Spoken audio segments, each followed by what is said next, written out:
Itu kurang tepat, Bu. Saya punya data, ya. Ini dari Kementerian Agama yang sudah saya olah. Jumlah penduduk Indonesia menurut agama, Bu, ya. Dari 2019 sampai 2022, umat Islam di Indonesia naik, Bu, nggak turun. Allah. Alhamdulillah, ya. Google salah. Bismillahirrahmanirrahim. Ya ayyuhalladzina amanu udkhulu fis-silmi kaffah.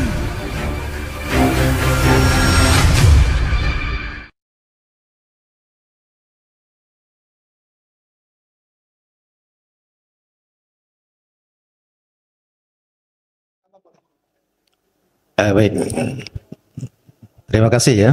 Pertanyaan pertama kaitan dengan kenapa Kristen di negara-negara Barat, yaitu negara Kristen, justru malah merosot, marak penjualan gereja. Di Belanda banyak gereja, biara-biara itu sekarang sudah dijual karena tidak ada lagi penghuninya. Sehingga ada yang jadi restoran, ada yang jadi masjid, bahkan di Jerman itu ada 10 gereja lagi yang mau dijual. Jadi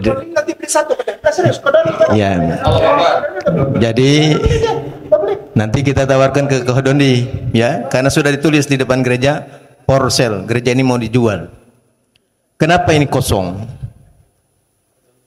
Kenapa pengikut Kristen ini meninggalkan gereja? Salah seorang pendeta dari Bandung melakukan penelitian itu selama kurang lebih 15 tahun di negara-negara Eropa itu, termasuk untuk di tempatnya misalnya hijab.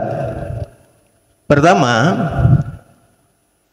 di antaranya mereka melihat meninggalkan agama Kristen di sana itu karena banyak yang irasional. Salah satunya tadi juga disampaikan adanya gerakan, kalau di sini dikenalnya sepilis, sekularisme, pluralisme, dan liberalisme. Jadi ini bagian daripada agenda Yahudi itu dalam buku Freemason. Untuk menghancurkan agama itu dibuat agama-agama baru. Dibuat agama-agama tandingan. Maka untuk menghancurkan Kristen dibikinlah sekte-sekte Kristen. Termasuk salah satunya munculnya Kristen liberal. Nah, salah satu keberhasilan Kristen liberal di negara-negara Barat yaitu pembolehan perkawinan sesama jenis. Dan ini bagian daripada program Libarim Yahudi.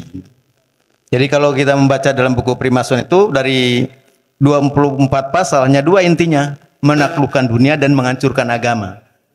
Maka untuk menghancurkan agama Kristen itu dibikinlah sekte-sekte Kristen. Nah, diantaranya muncul Kristen liberal. Salah satu keberhasilannya tadi dibuktikan bolehnya perkawinan sesama jenis. Nah, kita lihat sekarang ini munculkan gereja khusus untuk kaum homo.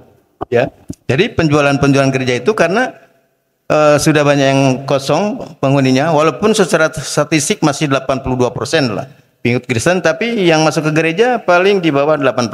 Akun masif Tuhan. Apa yang harus kita lakukan? Pertama, keputusan pemerintah tentang pernikahan beda agama. Ya.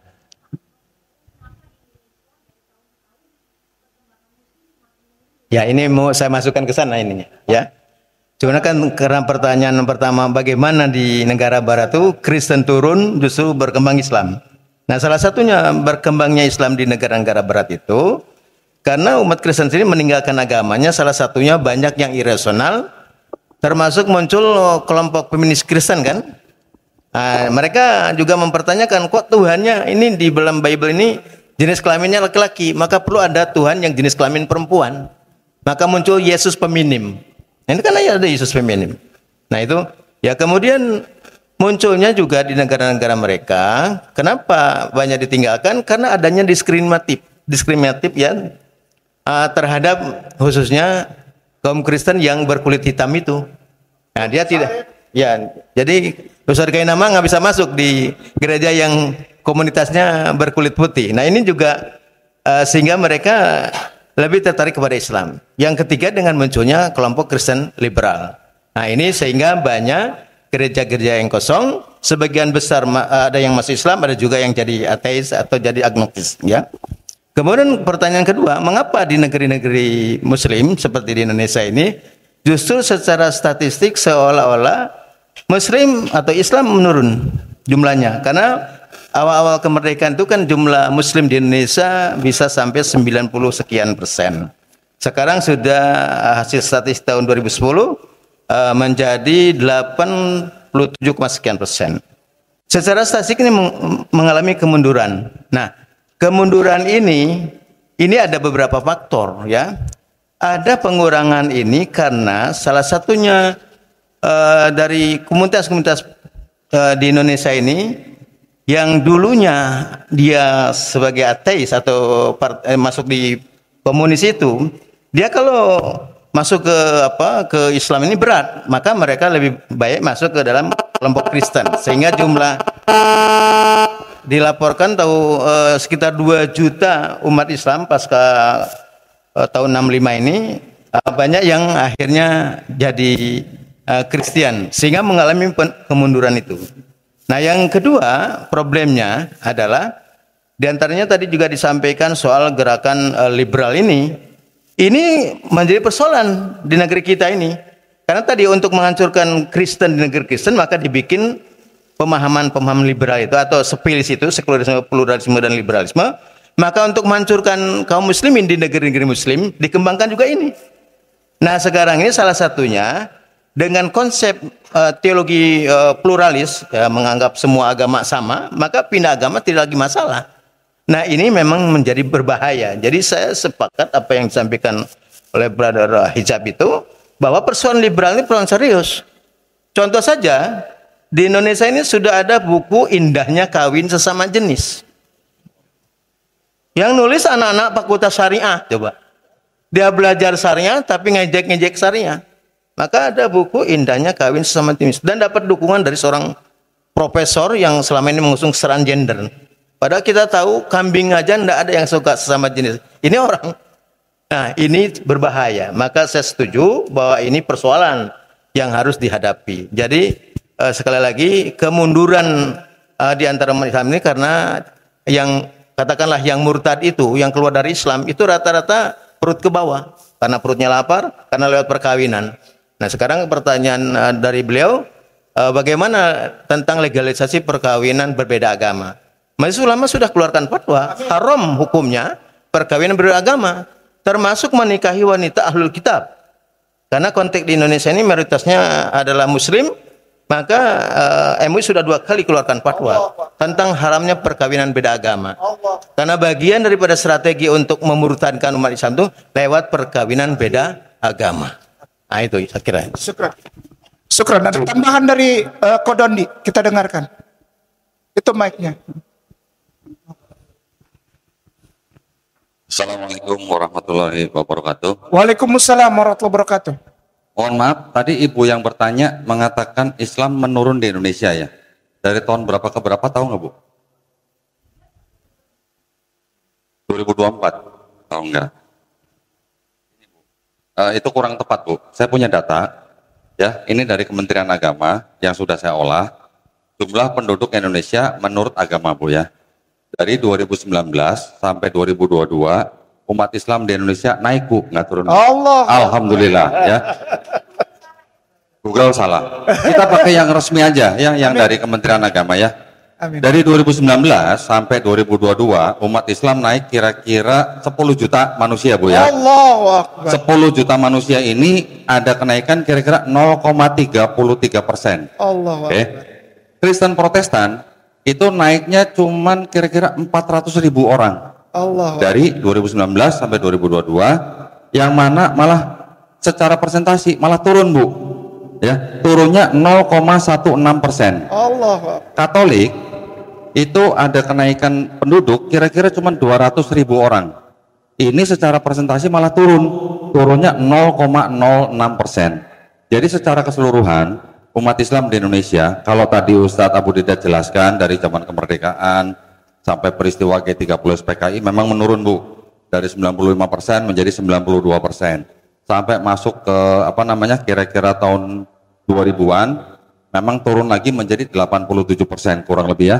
Bahkan sempat sebelum 2019 sempat 86,7% Bu. Tetapi alhamdulillah dari 2019 sampai 2022 itu malah naik. Sekarang naik ya. Jadi insya Allah juga penduduk Islam di Indonesia tetap naik Bu. Insya Allah ya. Amin. Terima kasih banyak. Assalamualaikum warahmatullahi wabarakatuh. Terima kasih banyak Kodondi. Jadi kalau ada yang ingin tanya-tanya mengenai data statistik, tanya sama Kodondi. Termasuk harga mobil baru. Halo, cek last question for Mr. Oh Hijab. ya, silakan. Assalamualaikum warahmatullahi wabarakatuh. Waalaikumsalam warahmatullahi wabarakatuh. Bismillahirrahmanirrahim. Assalamualaikum warahmatullahi wabarakatuh. Ya, kembali lagi ya teman-teman sekalian yang dirahmati oleh Allah Subhanahu wa taala. Bersama dengan saya Hendriko Santoso selaku narasumber di Ngaji Cerdas, mencerdaskan umat. Nah, teman-teman di sini ada produk bagus nih. Namanya Sultan Parfum. Parfum para perindu surga.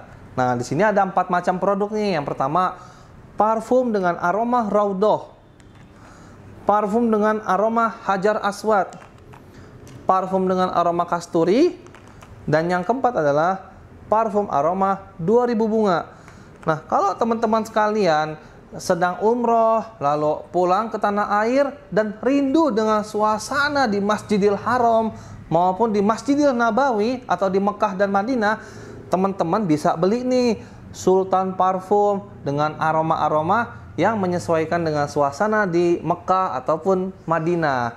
Nah, selain teman-teman beli parfum ini, nanti teman-teman dapat bonus gratisannya juga. Apa aja sih teman-teman gratisannya? Nih, yang pertama nanti teman-teman dapat kitab atau buku saku zikir pagi dan petang sesuai dengan sunnah. Nah, yang kedua, teman-teman nanti dapat gratis tasbih nih. Wah, lucu banget ya, imut nih, bisa dibawa kemana-mana. Yang ketiga, nanti teman-teman dapat juga nih kertas untuk bagaimana sih parfum ini digunakan untuk saat suasana apa aja. Di sini udah dijelasnya teman-teman semua. Nah, jadi teman-teman jangan lupa nih dibeli, informasinya ada di sini nih. Nah, dengan teman-teman membeli produk parfum Sultan ini, teman-teman sama saja dengan membantu operasional dakwahnya channel YouTube Ngaji Cerdas. Nah, luar biasa kan? Dengan harga berapa teman-teman sekalian? Cukup dengan 90 ribuan saja, teman-teman sudah bisa dapatkan ini semua nih. Masya Allah ya. Ini semua nih, semua teman-teman bisa dapatkan hanya dengan 90 ribuan rupiah. Teman-teman juga sudah termasuk membantu operasional dakwah, support channel YouTube Ngaji Cerdas. Nah, luar biasa kan? Nah, jadi tunggu apa lagi teman-teman ya? Segera hubungi di sini nih, di link yang tertera di bawah ini ya. Terima kasih ya teman-teman sudah menonton. Assalamualaikum warahmatullahi wabarakatuh.